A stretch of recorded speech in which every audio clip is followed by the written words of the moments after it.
Let's talk to Paul Rieckhoff about it. He's here in the New York studio with us. Independent Americans podcast, of course. American Veterans for Ukraine. Good to see you. And now the president faces this decision. Just wanted to show that area because we're the only ones apparently who can go in there and do the work. Will we do it? Well, the board you just showed is what war in the Middle East looks like. It's what we've been concerned could happen, and we're concerned it could expand. The question for the president is, do you do nothing, do you do a little, or do you do a lot? Right? And he's got that question before him right now. His number one objective is defending our homeland. That's very important. His number two objective is defending American assets throughout the region. We've got 40,000 U.S. troops all across that region that are in harm's way. He's got an obligation to defend them. Then there's a question of whether or not he goes all in on Israel. I think the most important question is he going to have a conversation with Congress?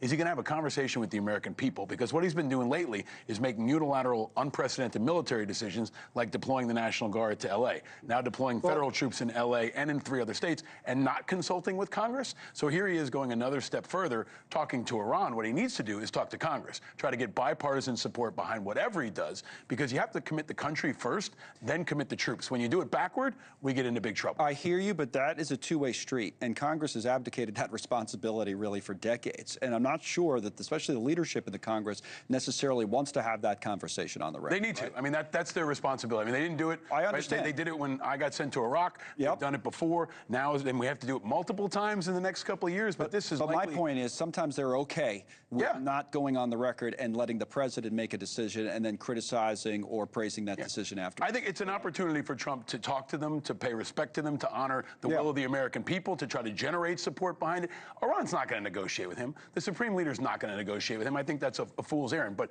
the American people will have a conversation with him. If he makes the case and explains this, and we don't just understand what the bunker busters could do, but understand why he thinks they could do it. This could be an opportunity for Israel to do what they maybe should have done after October 7th, to eliminate the threat, to clear the table. And if the U.S. makes that case in a leading way, in a calm way, they could be at the front edge of settling some of this for the long term. You know, I was thinking this when Aaron David Miller was speaking about it at the end there, and he did a good job of explaining all the risks, right?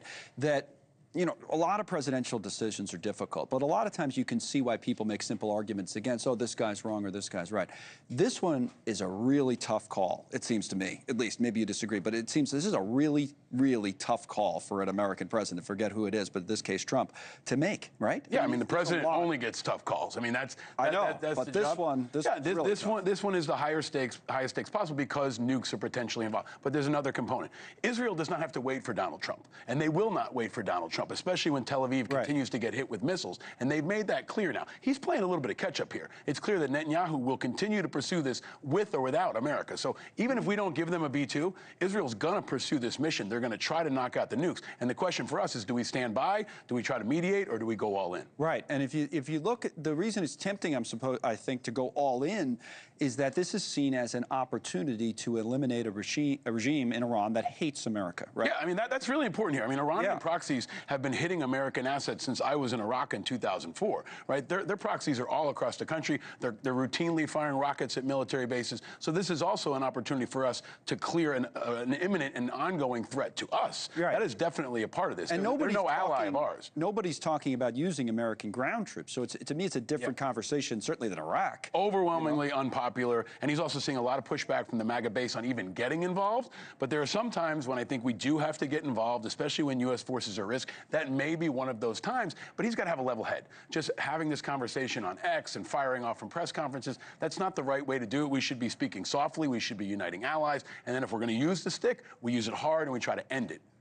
And I wonder what the time frame is for him to make this decision, you know? It's so fluid. Yeah. I mean, once an American troop is killed, once, you know, more civilians are killed, it can go sideways very quickly. We've been lucky so far. You and I have talked about this for months. There's been a lid on a lot of this. Yeah. We are right now in danger of that lid popping open. Because of what Aaron said, the response, right? It's not what our bombs are going to do in the initial wave. It's what Iran is going to do. And there's the entire region from Saudi to UAE to all the other players involved. And this, again, is an opportunity for the American president to lead a coalition to unite around Iran and identify them as the threat that they are, not just to the region, but to the world. That's his opportunity if he seizes it. I'm just struck by, like, you know, more the buck stops here type of stuff. I mean, this is it. This is it if you're a president. So we'll see what he does in the next few days. It's a defining moment for him, and it's a defining moment for the world. Yeah, sometimes we overuse that, but in this case, it's true. Absolutely. The stakes are so high. All right, Paul. Thank you. Good to see you, Paul Rieckhoff.